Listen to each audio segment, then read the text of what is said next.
So, Thomas, it's really incredible pleasure to have you. I mean, I've known you now for a couple of years. I don't know you that well, but I find your presence to be just so incredibly light and smart and deep, and you're not afraid to tackle the difficult stuff, and yet you do it in such an incredibly light and beautiful way. So thank you for joining us on the Peace Building Podcast and being part of this conversation. Thank you, Susan, for having me. Yeah, I think you probably, I'm going to put your bio on the website, so you don't need to say too much, but, and I'm sure you answer this question all the time.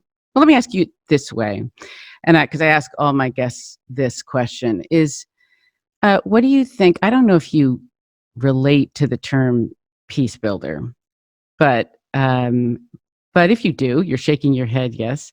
What do you think planted the seeds in you to be somebody that cared about focusing on building a more peaceful planet? I think there are multiple levels in my life that led up to maybe the peace builder in me. I think one was that when I was 16, I started to work as a volunteer for the Red Cross. And I became a paramedic.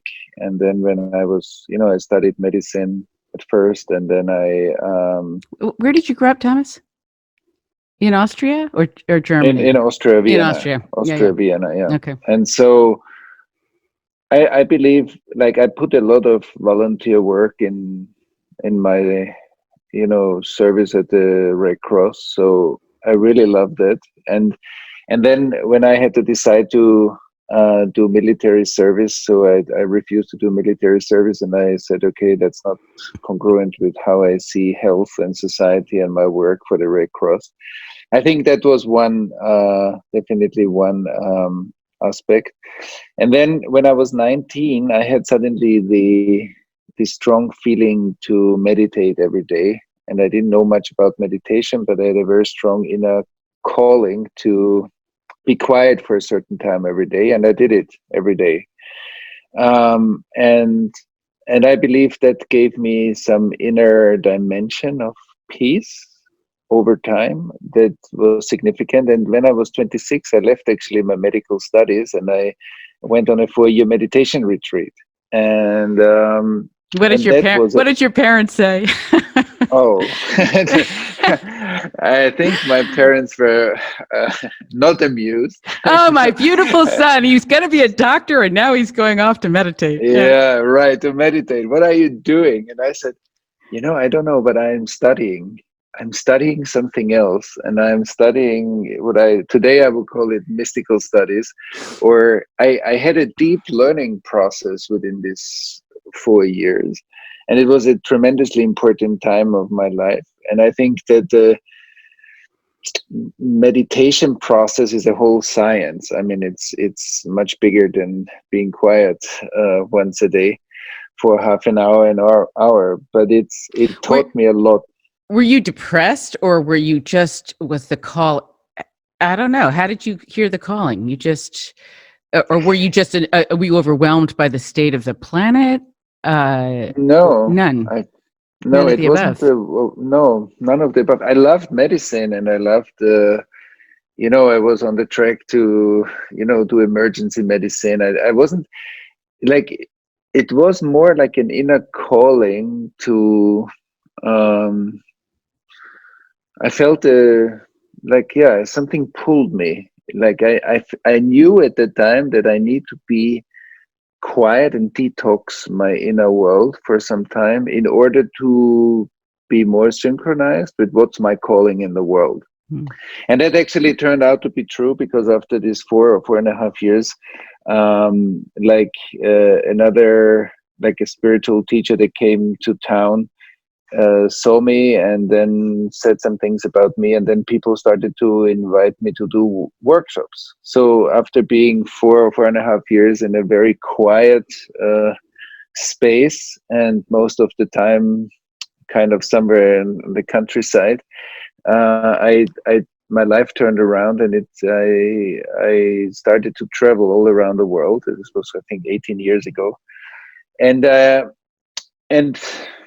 in a way, my current work, like also my process work, we developed a whole track of human facilitation, like process work, and then pretty soon, after 2 years or so of my groups that grew pretty fast, I start seeing this, what today I call collective trauma eruptions in my group, because they happened mainly in Germany at the beginning, or the German speaking part of Europe. And then later on, currently I'm living in Israel, and and and we did a lot of work afterwards in between, for like the Holocaust integration, and between Germany and Israel and the Jewish people. So let me back you up for a second, just because, and I know you answer this question a lot, but just preliminarily, could you give a simple answer of the word trauma and a simple answer of the word collective trauma? What do you mean by those things? Yeah. Trauma is what happens in our nervous system or in our bodies and psyches when we are in strongly overwhelming situations, which means that we go into a state of hyperactivation or tremendous stress. And at the same time, the nervous system, in my understanding, has the ability to fragment that one part off. Like there's a kind the of same a as separate... disassociation. Is that the same idea? Or? Right. The disassociation. Like the way I would describe it is, imagine you have a big screen in your living room, a TV screen, and you see a crazy scenery, and it's very noisy, and then you take the remote control and you mute the scene. So then you see still the crazy scene, but without noise. And then you take the TV and you throw it into the ocean, and for some time you still see the crazy scenery, and it gets darker and darker and darker and darker, and then it disappears in the depth of the ocean. It's still going on, but you don't see it anymore. Mm-hmm. And so in the trauma area in our nervous system, the strong overwhelm or pain or tension or whatever is happening there is still happening there, but without our awareness. So the subject, the me, like I, or the culture, is not anymore aware of the tremendous pain that drowned in the ocean of individual or collective unconscious. And so when I saw this in my groups, I suddenly saw, wow, like 50 people at once started to cry, saw horrible images from the Holocaust, the Second World War, and it didn't happen only once. It happened almost in every group. What were the demographics, if you could say, like the ethnicity, the identity group? No, it was mostly Europeans, like Germans, Austrians, and definitely, let's say 70% women, mm-hmm. and well-educated, interested in inner development, consciousness, spirituality, people that did some therapy already, many of them. I attracted mainly people that already had some, like, were more senior in their own inner contemplative practice. So but what I learned through it is that, like, I got to understand through many groups and many processes that we did. And then later on, we also worked on different collective trauma fields, like colonialism, racism in the US, and dictatorships, or whatever, Spain, Catalonia, and different scars, and there are enough around the world. And so I believe that a deep part of peace building is actually like raising our understanding that fragmentation that is unconscious always creates symptoms on the surface of life that we cannot just fix by trying to apply good ideas. we have to take care of the underlying fragmentation because it keeps on recreating itself again and again on the surface. And that's why I believe many programs that are well intended, many ideas that are good, that are being like put like patches on such fragmented fields, will actually not really work and will burn a lot of energy. Many people might be burned out, frustrated, and lose their motivation because the underlying fragmentation is too strong and it recreates fractures and symptoms, social symptoms, individual symptoms. And I think we need to learn how to take care of all the TVs, the collective TV ocean that is unseen, and not to forget, all of us have been born into a collectively traumatized field.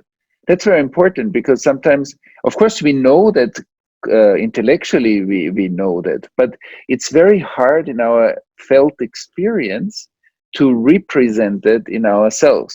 And that's why I think often we lose track of what that actually means for our daily experience. So let me jump into myself, just using myself as instrument here in my own journey. But and of course, many of the women, and I'm moving into the topic of women and the collective trauma of women because it's, oh gosh, I don't know, it's heavy, and it's been going on for so many thousands of years. And Right. for myself, my path out of it, not that I'm out of it, but I'm out of it to a great degree, has been one of really releasing the trauma from my body. It's been an embodied experience because, women, and I'm not going to focus on whether it's true for men too, because it gets too confusing actually. But so much of, for women, so much of the trauma is that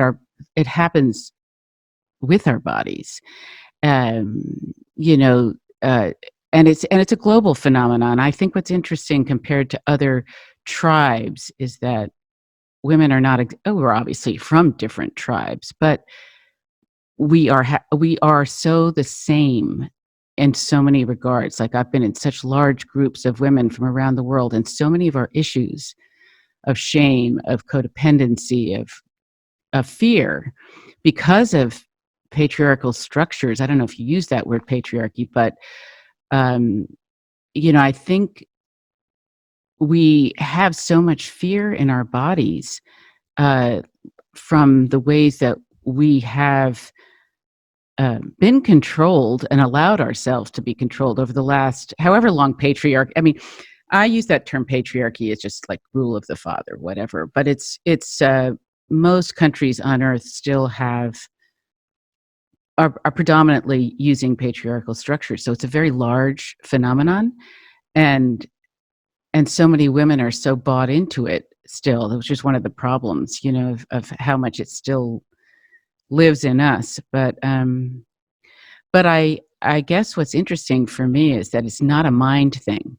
I don't feel like I mean, concepts are useful, but really it's been a process for myself and watching other women. It's really been a process of reintegration with our bodies. So I don't know. I'm curious to know what you like. I'm wondering if do you think that Me Too is a trauma eruption? Definitely. I mean, definitely I think our time in general is is a time where we speed up the surfacing of all kinds of collective trauma material.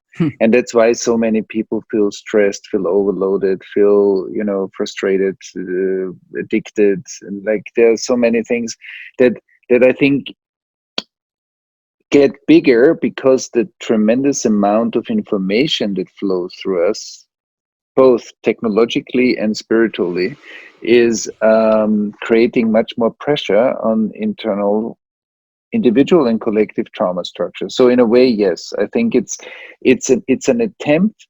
But when symptoms show up, I believe when we use the word trauma, many people think of it as something negative. And I'm not talking about the experience that we go through. Of course, these are usually painful experiences, but the trauma response in our nervous system, that's the thing that we are working on later through our bodies, our emotions, our relations.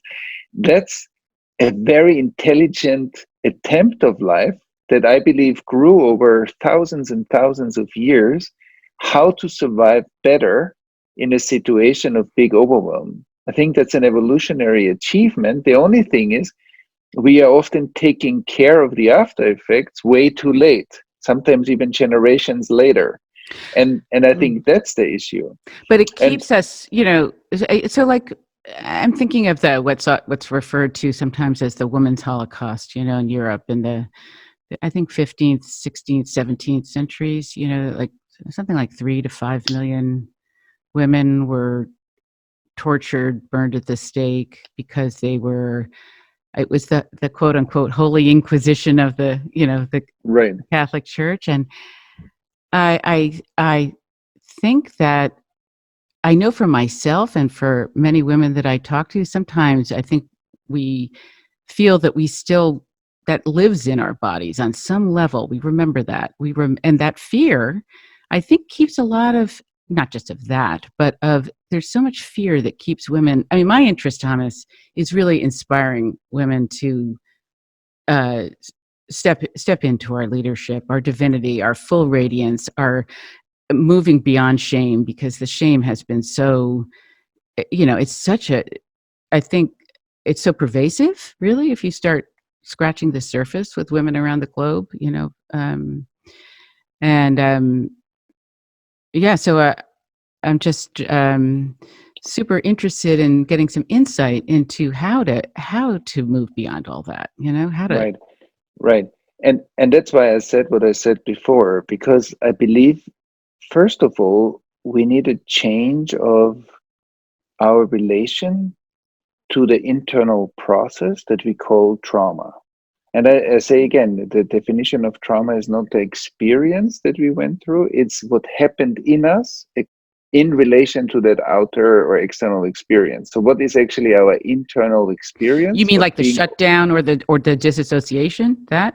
All of it, the shutdown, the dissociation, the numbing, the disembodiment, the emotional overwhelm, and what happens in our emotional and hormone systems and so on, and in our relational networks and in our societies. So that once we reframe that internal process, what seems to be a weakness is not a weakness. What seems to be a weakness is a kind of internal heroic function that made totally sense for a 5-year-old child, that made totally sense for a 12-year-old girl when she went through a difficult phase, but looks like a weakness or a difficulty in the grown-up's world or in the grown-up's life. And so, because I believe in the integration process, we already approach our own internal process with a lot of self-criticism, with a lot of dissociation from the intelligence that those regulation functions or defense mechanisms in us are. So that's why the reframing is actually inducing curiosity and the willingness to explore, that I'm actually exploring my intelligence and the intelligence of the ancestors where we might carry still the tendencies of what our ancestors went through, as you said, as fears, as shame, as kind of low self-esteem, as ways of relating to men, to other within social structures. But I believe the first that I see that is very healing is a different understanding of what life is trying to do. And what life is trying to do is to heal itself. Symptoms are here for us to recognize something that we don't understand fully, usually, when we see them. So I have fears that have nothing to do with the current moment, but they feel totally real. They feel real enough for me to make decisions that are fear informed and not intuition informed. I might not feel my body, because when I feel my body, I encounter a lot of shame or fear or anger. So those functions are defense mechanisms that are very intelligent at the level when they arose. And of course, they look Yeah. kind of dysfunctional today in my life. And that's why I said before, when we want to explore symptoms, we are exploring intelligent processes, not problems, although they often feel that way. And I think that's a reframing in the way we look at ourselves, which make many internal processes more accessible. A little bit like, I know you know Terry Real, and he said to say hello, by the way.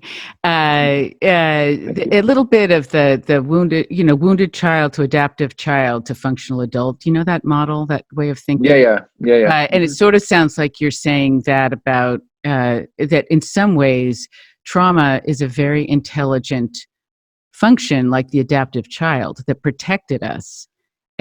But it doesn't serve us really as evolved human beings, men and women, queer identified, whatever we might be. It doesn't serve us anymore. Mm-hmm. And right. And the next thing is that we see that trauma, I think, always causes a desynchronization of my mind, my emotions, my body, and my relational capacity, which means that what I feel or not feel in my body, in my emotions, and the way I think and speak is often not fully synchronized. And so whenever I meet the trauma area in myself, often I have all kinds of explanations and concepts and mental ideas and mental defense functions. And you said something very important, that your own healing process really went through the body. And I believe trauma healing needs to happen through the body. And in many cases, it needs to happen in relation, not alone. It's very hard to heal oneself alone. And often trying to do it alone is already a symptom of the traumatization itself, because trauma happens usually through inappropriate relation. And that's why we try to not get into that same thing again, so we try more on our own. But that's exactly what's not serving us often, because we need healthy relation or healthy community in order to create environments where we can really heal together and serve each other in that healing process. I want to tell you something. I've been really blessed to be part of a women's community, the ground zero of which is New York City. It sort of evolved around something called Mama Gina's School of Womanly Arts. And it has been an amazing trauma release kind of community. And what's interesting about, there are many things that are interesting about it, but, and she's not doing those programs right now, but being in a room of 900 women who are releasing anger, grief. And then what's really super interesting, because I think Audre Lorde, who is a African-American theorist who's no longer with us, who said something like talked a lot about the erotic power of women and how much that's such an incredibly important source of our power. And was really interesting in that community is watching women release anger, release grief, and then turn it on and then connect to the erotic, and how empowering that is. Because I think so much of the shame really has been the way our bodies have been, controlled for reproduction, and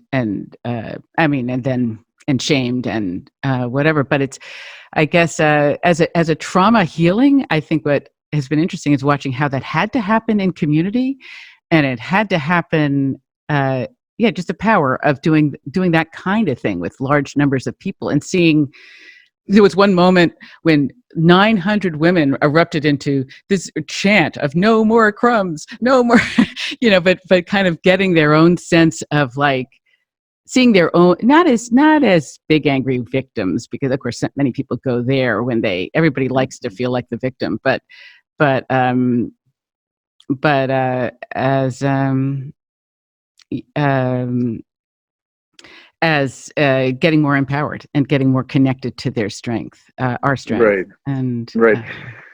And that's why I think that's one example of communities where we come together and we create really a network or a kind of a collective field where we can heal together. And I believe that that's also something that is deeply rooted in the wisdom traditions. Like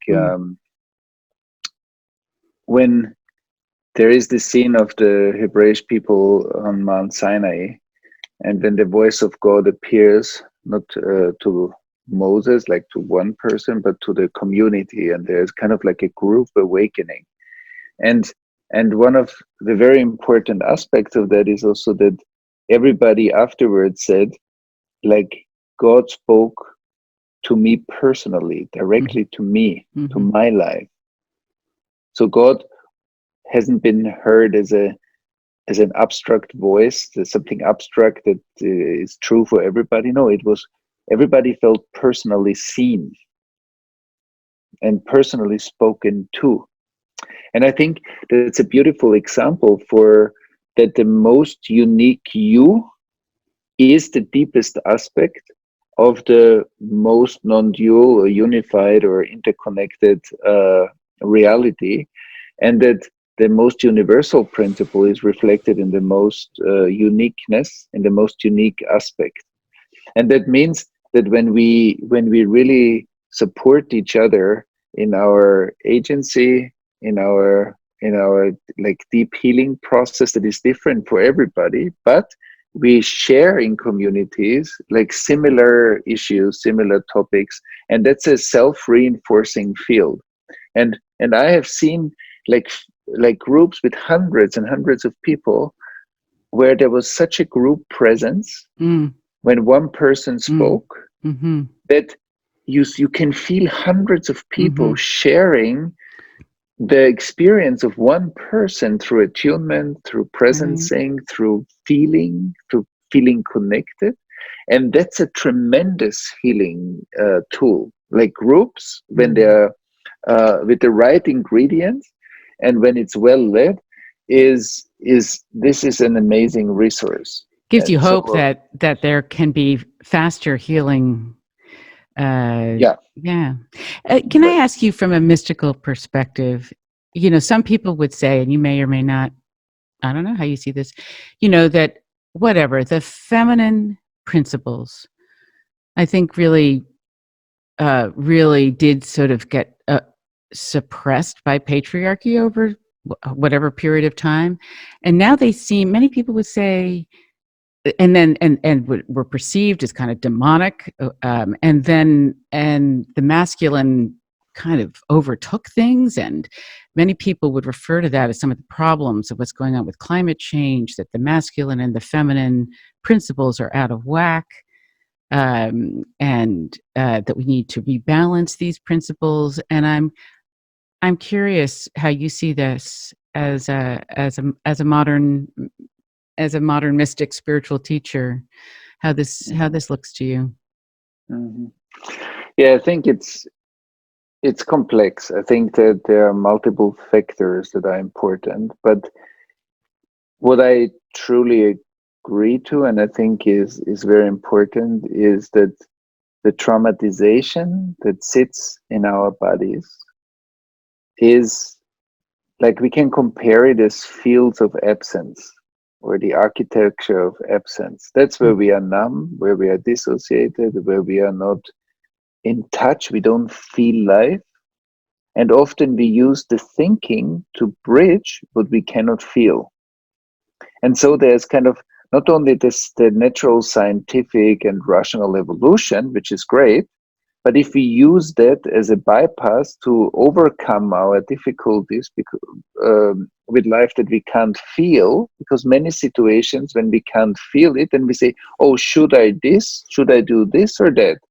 Is this the right thing or that the right thing? So then this kind of mental polarization kind of covers up the inner inability to relate. And so, and in a way, we can, like the embodiment quality is often kind of seen as the feminine aspect of life. And so in a way we could say that the body of the world is hurt and has big scars, and that is, I believe, one of the root sources of climate change. And why? Because the way we deal with life, the way we care for life, the way we are compassionate, the way we love, the way we kind of are able to represent out the circumstances within our inner world, gets reduced through those fields of absence. And so when I'm naturally in tune with a child, so then I naturally from inside out know how to be with the child, because we did this for thousands of years. It's like it's so deeply rooted in our being. But when that process is hurt and I don't feel my child at times, especially when I get triggered, so then I say, oh, it's a difficult moment. But the difficult moment shows, like, points towards a scar. And I believe that our capacity as a culture, like the collective competence building of dealing with these scars and have a basic trauma-informed knowledge, should be part of our kind of collective competence. And so we could say that one of the hurt parts is that, and we hear this very often when people say, oh, human beings are on the planet, not human beings are the planet. We are part of the planet. You know, that's the water and the carbon in my body is the planet. It is the substance of the planet. So that dissociated or disembodied quality, we could say, is also, and it's not only in women, but it's the hurt feminine principle, the embodiment principle that is happening in men and women both ways. But the degree of disembodiment in our world, I believe, is much higher than we sometimes might assume when we look at people and everybody looks like having a body. But the way we inhabit that body, the way we are conscious within it, the way we can feel it, the nervous system is open, pulsing, has a healthy rhythm. All this, the emotional expression is fluid, and the regulation between inside and outside is fluid. There are many aspects that are often hurt, and I think we experience this as a lot of individual and collective suffering. And I believe that there is a rising quality in our world, that the feminine empowerment is a very, very important process at the moment, that I think is crucial for a balancing in the world. And also that that the deeper embodiment is the balancing of our spiritual force. And we often say in the mystical traditions, we say that every energy, every intelligence needs a cup. Every water flow, we need a pipe system in our house, because if the water doesn't have an appropriate pipe system, it spills all over. And so and all the house starts to get rotten, because too much energy without an appropriate structure and without an appropriate pipe system is kind of overwhelming and burning the system. And I think we see in the world that global warming is such a burning of the system. And it's also that then, for example, our food production system, many systems, when we don't feel ourselves, we start to do things that are not in tune with nature, with life. We don't, because we often don't feel nature and especially in big cities and the lifestyles that we live, we might get more and more disconnected through the trauma and the following lifestyle from nature. So the caring and the felt experience and the wisdom that comes through felt experience is often reduced. And if that happens on a collective level, we create systems that are simply out, what I would call out of alignment. It's one of the reasons that I moved here with my ex-husband the same year that I live in a rural place. I live very connected. I have a community of beings out there, you know, like they're deer and a lot of different raptors and all kinds of wildlife and bear but we moved here the same year that the planet became more urban than rural, and I run an Airbnb out of my house in addition to my consulting practice. And I feel like sometimes what I'm doing is I'm actually being a nature translator to people who are starved, really starved they come here because they really want to connect to the natural world. And I have a question for you, Thomas. For those of you who, well, it has to do with authority in groups, and you're working with a lot of very large groups, and a lot of your groups are women. I mean, I don't know what the demographics are, but in the ones that I've been around, I know many, probably more than 50% are women. Right. And so for those who don't know you, listeners, Thomas is a really good looking dude. And, and he's gonna, like, whatever. I'm going to embarrass him now, maybe if I can, but and this happens with, you know, I don't know, anybody in authority, like, but in the case of you with your constituency, how do you navigate the, you know, people deferring to you? You know, how do you navigate making sure that you are there for their evolution and not enabling their codependence? If you follow me, you know, it's Right. Yeah, that's why I often say that we need a combination of the East and the West. We need a combination of the mystical and the scientific. We need a dialogue of what it means to have a deep contemplative practice, to have a deep wisdom practice in life that connects us deeper and deeper to whatever our source, our roots, our deep roots inside, and the source of the universe. But at the same time, that we create a path that is not bypassing our worldly difficulties. And that means we need to have a path that is developmentally informed, and that we can detect, feel, make visible, and allow to heal and integrate the regressive parts of ourselves.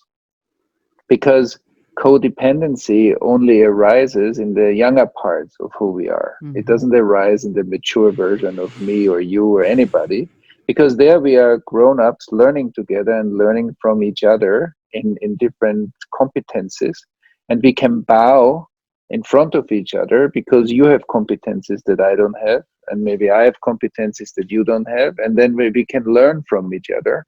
And I think as long as we know how the water flows down the mountain and where I bow down and where I pass things on, that creates like a healthy flow of intelligence within the social body. And where that doesn't work, and that's also why democracy, I believe, is being challenged, is where the regressive parts, where my emotional experience is not as old as my passport says that I am.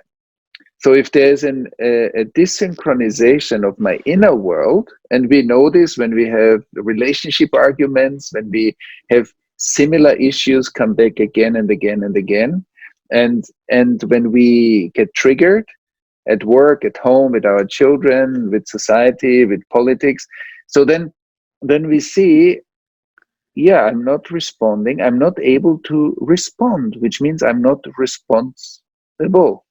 I'm not able to respond. I'm reactive. And when I'm reactive, I'm kind of reacting from a younger place inside. And I might, and when the younger I am, the more I project stuff outwards onto other people, onto situations, and so on. And I believe every skilled group facilitator needs to have a proper skill set of how to identify all the mechanisms, how those younger aspects play out, and how we can see that as part of the process, but be a support in its integration process.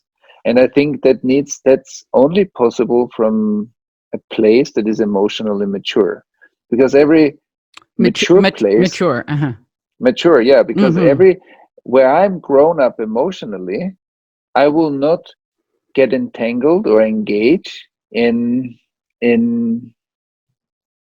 regressive processes or young processes or codependencies. It's not possible.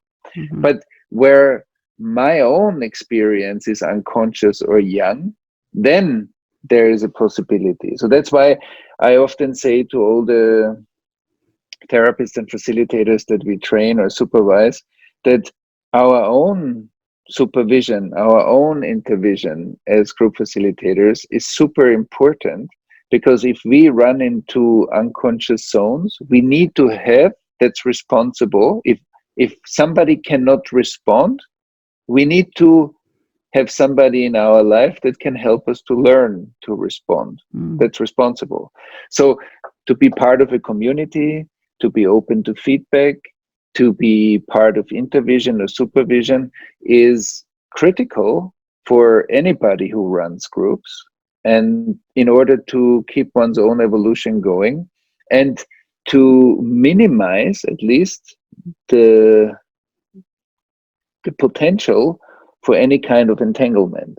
And I think for people that really commit to that and that also have people in their life that would point those things out. So if I create kind of a network around myself that will reflect those things back to me, so then I believe it's a responsible way to run groups. And I think every facilitator needs to have such a support system. We cannot do it alone, and we are not meant to do it alone. And I think that's a sign of trustworthiness. And then taking it back to the whole large social system, Kurt Lewin, the grandfather of social psychology, said something like, everyone understands authority, but democracy is a learned behavior. And I love that quote, particularly looking at what seems like a lot of regressive behavior at the moment. Thomas, going back to collective trauma, you spoke to this, but this is a peace building podcast, and you have done some really powerful interventions around collective trauma. And because a lot of what we're interested in the podcast is like the how do you move forward? What are the kind of interventions that make sense? And so I guess I'm wanting you to speak again, why is healing, if you could summarize, why is healing collective trauma so critical to creating a more peaceful planet? Yeah, because ultimately I believe every conflict is based on hidden trauma and separation, because one of the most basic trauma symptoms is separation, or are separation, isolation, and distancing or othering. So many conflicts arise out of separation, othering, distancing, and isolation. And many of the conflicts that we see in the world are actually wounds that break open again, wounds that show up again in different forms, but that were there before. And so also in my work with William Ury, that many people might know, it's like that we ran a course together that was called Mediate and Mediate. So it's actually only one letter difference, and both words in a way mean that I'm willing to sit in the middle of. When I meditate and when I mediate, I need to give myself fully to the process and be willing to sit in the middle of a conflict, to sit in the middle of whatever is my internal world and process and experience right now. And that contemplative quality creates a bigger perspective. So I believe one element that we need in order to do collective trauma healing is the cultivation of what William calls the balcony, what I would call witnessing consciousness, or some transpersonal perspective that is at least there to some extent, that I can go into an internal place of perspective and witnessing, and I'm not fully entangled in the process without being dissociated. Mm-hmm. And so that's one thing. The other is that we detaching with love, as they say in the 12-step world, I think. Yeah, right. A similar kind right. of concept. Mm-hmm. Right. That I'm able to host and witness structures of consciousness while I'm still able to feel them. Mm-hmm. So that I can feel our relation right now, and I can also witness the process of feeling our relation. So there's internal space, there's an internal calm, there's an internal kind of openness that allows that the perception of my senses will be witnessed. When we are triggered, we are often sucked into things. And I think conflicts are very strong versions of that kind of deep identification with the pain and the righteousness and the aggression and whatever, all the things that we know. And so the other part of healing collective trauma is, I believe, collective trauma needs a collective healing. And I have seen that groups of people, when many people are coming together in order to take care of some of the legacy that we are living in, there are many viewpoints that create a field of complexity. So if there are hundreds of people in a room, there are hundreds of perspectives. They create a very complex field. If we put in spices like attunement, appropriate relation, compassion, really feeling each other, presencing, different aspects like spices or herbs. So then we create a kind of a more coherent field. And that coherent field, I believe, has the power to surface undigested material that is part of that given culture, but unconsciously. So a collective body can digest part of the collective past. And so we developed a process that we call CTIP, is like a collective trauma integration process, where we can lead people. And I saw this many, many times with different, whatever collective trauma backgrounds, that groups go through similar processes, how we digest together bigger chunks of trauma material than one person alone. Could you give a specific example without going, I don't know, I don't know if you can do it in a contained way, but a specific thing that, I guess you did this through the Pocket Project, is that? Right. Yeah. We did this at first with this 15 years ago, when it started with these processes in my groups, and then we did it with large scale process work with up to 1,000 people, and then we did a training for it, and we did it in different countries. But what we do is we bring groups together, and from a certain level of relational coherence in the room and willingness of the people to really look at something, usually first a collective denial comes up because that material is suppressed, then a collective release comes up, and then we can listen to different levels of voices that come up, what people share in the groups. So there are different categories of voices that we identified that express different aspects of the collective trauma that we are looking at. So it shows us like as if people become the voice of the collective field. And when we listen to it carefully and we support the voices that hold a lot of energy, so that are very concentrated, so the group healing process gets amplified. So And you it's like had like Germans and Jews in large.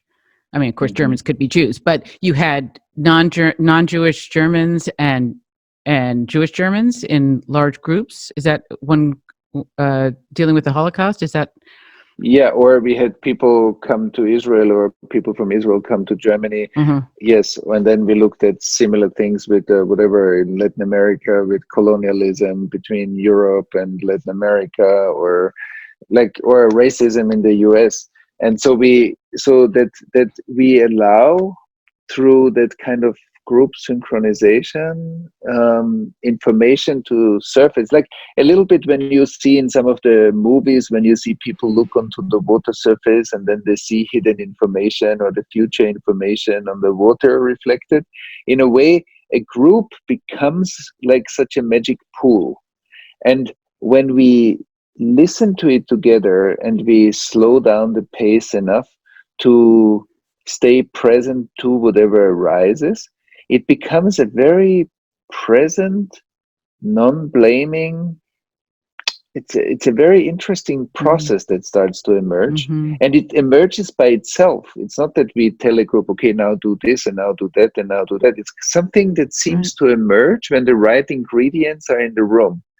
And and I believe that that's an interesting phenomenon to learn from the process directly about the cultural shadow. And as we do it, we also integrate a part of it, because I've seen people go through it 2 or 3 times. For example, in Germany with the Second World War, and at the second time already, the person was much less affected and much more present, and also much more in a way available for other people's processes. So you Mm-hmm. could really see that going through it once is like a chimney cleaning, and then your chimney is simply cleaner, and you can be more present to other people going through their own version of the process, and it's that capacity grows. So there is some kind of Yeah, in a healing beautiful. process, Hmm.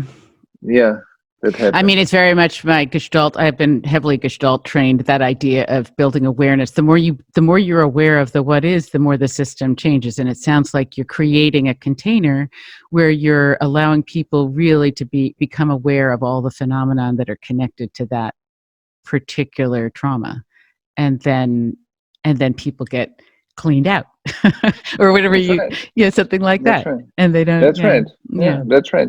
yeah. And I believe those processes, even if it's yet hard to scientifically evaluate, we cannot say easily, okay, if now a group of 1,000 people go through such a process, what's going to be the effect on the country or the society? Or it's hard to measure those things now.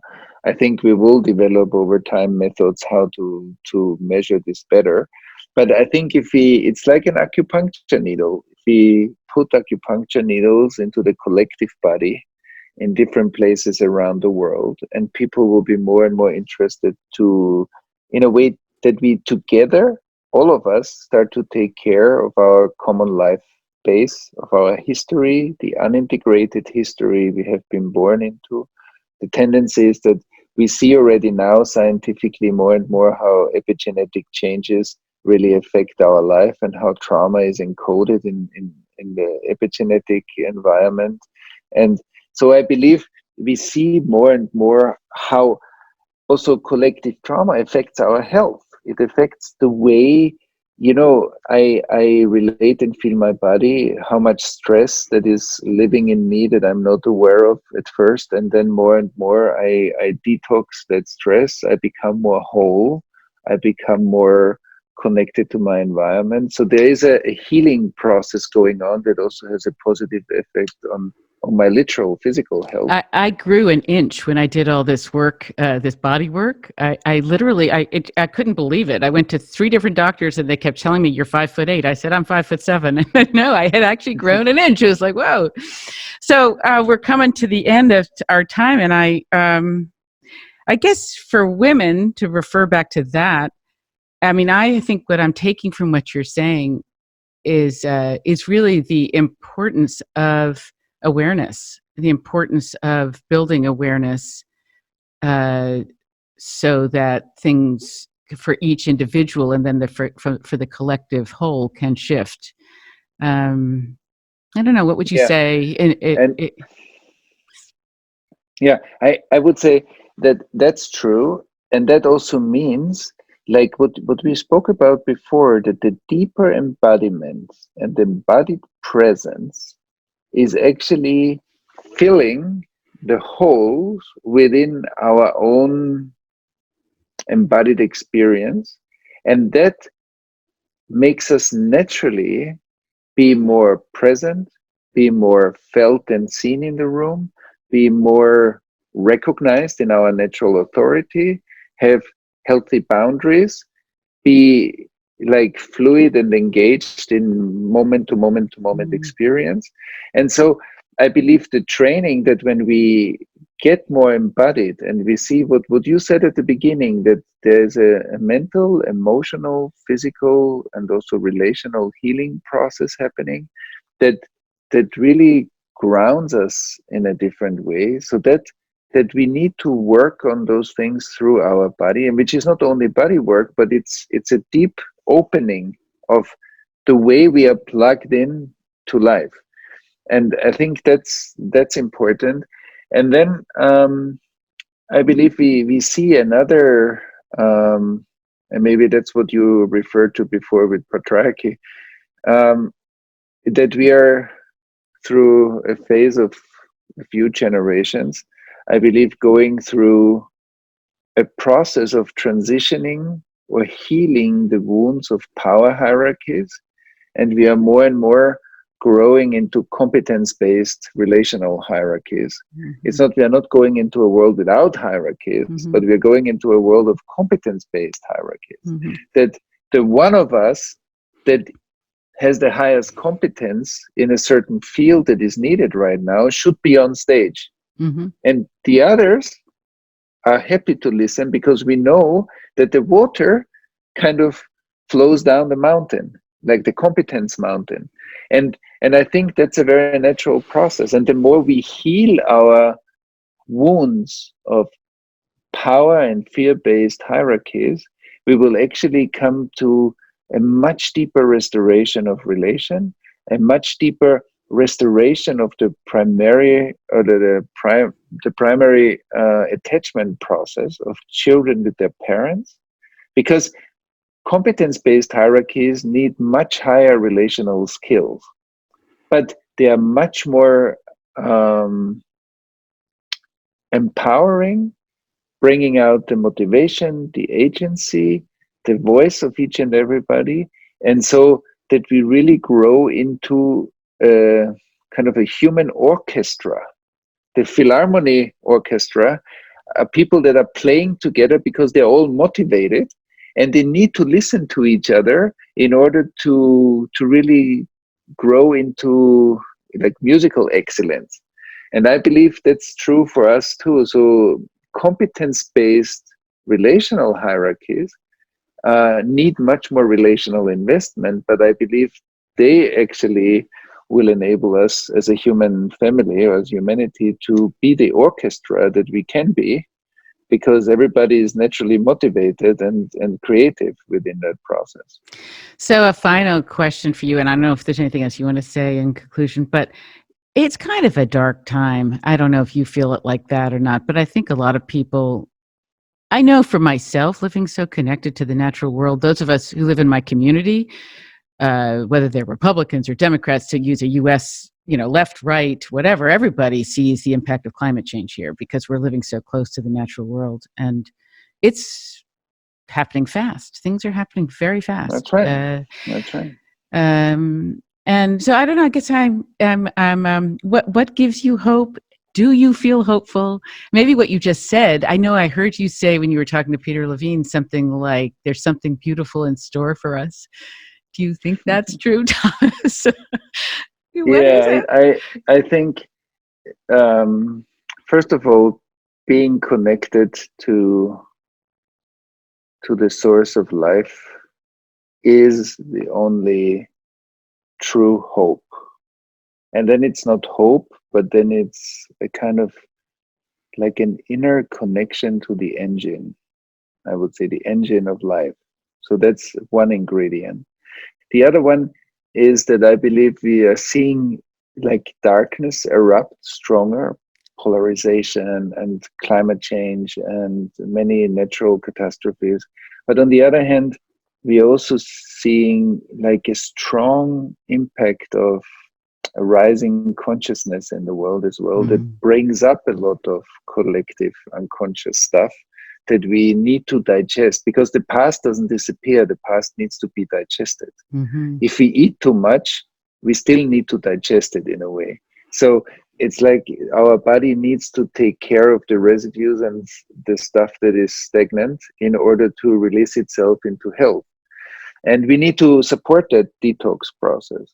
So what I'm saying is also that because consciousness is rising, we also see more material being pushed up to the surface, and and and so I believe it's really upon all of us that also climate change is like, I often say we are living in the time of the plagues of Egypt in the Bible. And what is the metaphorical meaning of those plagues? It says when something is like a whisper, when change is a whisper, it's like far away and it's kind of like on the horizon, something is moving, but we barely pay attention to it. And then slowly, that whisper gets louder and comes closer, like in the 10 plagues, until it hits the body. And when it hits the body, it's a crisis. But for a long time, it wasn't a crisis. It was a natural invitation to change. And I believe the climate crisis is a stronger and stronger wake-up call for us to re-examine the way we live and the systems that we create that are, some of them, heavily out of balance. And I believe it's not that climate change is dark, it's that the tendencies in us as a collective human family need to be re-examined, and we have to wake up from some of those structures.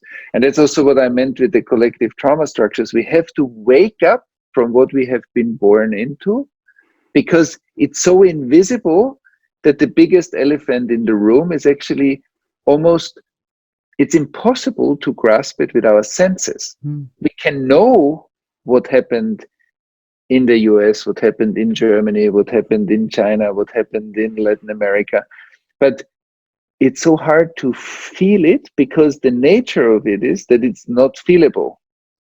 And so I believe we are forced right now as a global community to address that with the help of technology, but also with the potential downfall or trap that technology creates. So if technology collaborates with our absence, so it becomes like an addiction, or it becomes all kinds of shadow effects.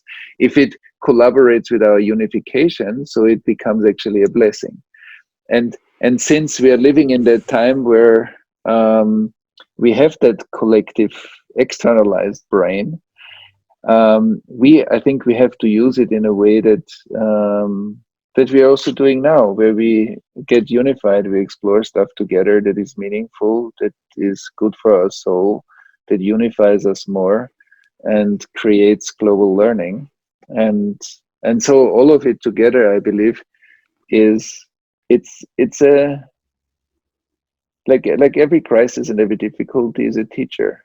So I think if you listen to that teacher. I have one more thing about this, and this is personal, I guess, but I come from a pretty affluent background, but in some ways, because I was a girl, I wasn't that privileged myself, but that's another story. But the men in my background they're kind of they're the industrialists, they're the financiers, they're some of the masters of the universe, out there. And I'm looking, and they're not exactly the same. And I try not to get too political on this podcast, but what the heck, watching what's going on in the United States, which I don't know how much you're paying attention to that, but it's interesting looking at the people that are objecting right now to Trump's impeachment.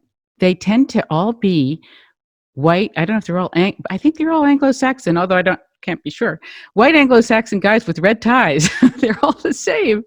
And they're not exactly like the men in my family, but they're sort of like that. And it makes, and so for me, I know I have to separate from that. I've had to separate from that long ago and move into a different sphere.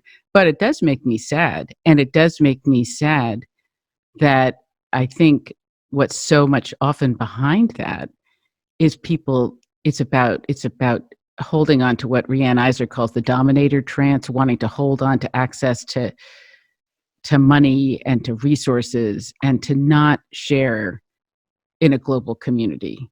And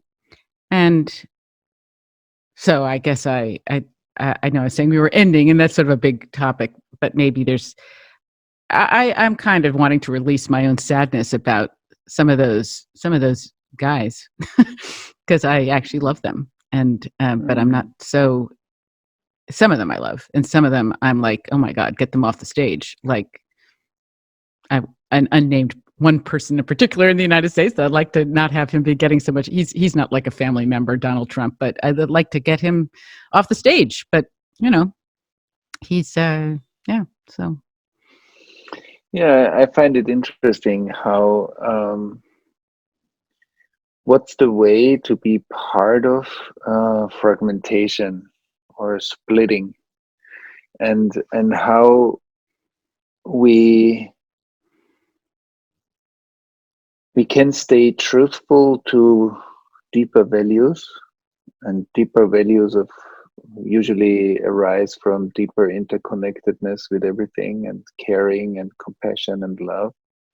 And so how can we stay true to what we feel deeply in our soul is right, like is in sync with life, or is ethically kind of sound, and at the same time not fall into the trap of becoming part of the transference of fragmentation or splitting.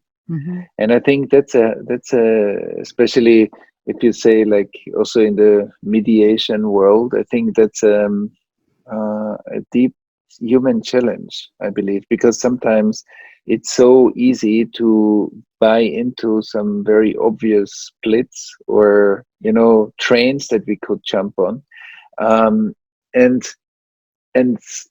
so I think that's a deep inner mediation also. How did I feel how I'm getting sucked into like a symptom, and how to be able to make a step back, maybe clarify my own life or process, and then come back in a more whole version. And especially, as you said, you needed to make a step back from your family. You said you needed to clarify your own values, so you healed yourself to a certain degree. And then what's the integration? Like what's the synthesis that can happen through you? Because I believe that every level of development, when we go to the next level of development, it's a bigger version that includes the former level of development. And then it's a bigger version that includes the former levels of development. And like this, we are building bigger and bigger systems. But then the intelligence of the growth gets channeled through all the former levels of development.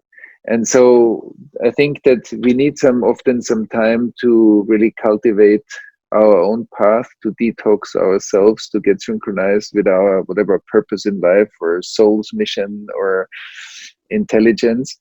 But then how can we step forward into relation?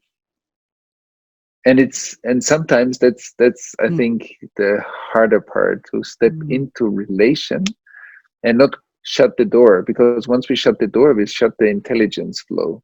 Yeah, that doesn't mean that we are not confrontational or clear. That's different. Shutting the door or being very clear are two different things. And I think that's an interesting edge for many of us, I believe, our whole life. Yeah, I keep trying, and I'm glad. I do notice that many of the men in my family read my blog posts for this podcast, so I appreciate that. Anyway, Thomas, I really thank you for your time. Did you write a book on collective trauma? Is it? Yes, And yes, it will be published next fall. Okay, so it hasn't come out yet. I was looking for it. Okay. Yeah, no, but it's in the publishing process, so Wonderful. It will be published in the fall. Yeah. Wonderful. Anything you want to say goodbye? No, thank you for having me, and thank you for having this dialogue. And I hope it's a contribution to you and our listeners. And so, yeah, thank you very much for the invitation. Yeah, thank you, and thank you for the work you're doing. It's uplifting, and one of the benefits I get from doing this podcast is I get to tune in to some really beautiful people, and it's been fun tuning into you as I get ready to do this. So, thank you a lot. Thank you, Susan.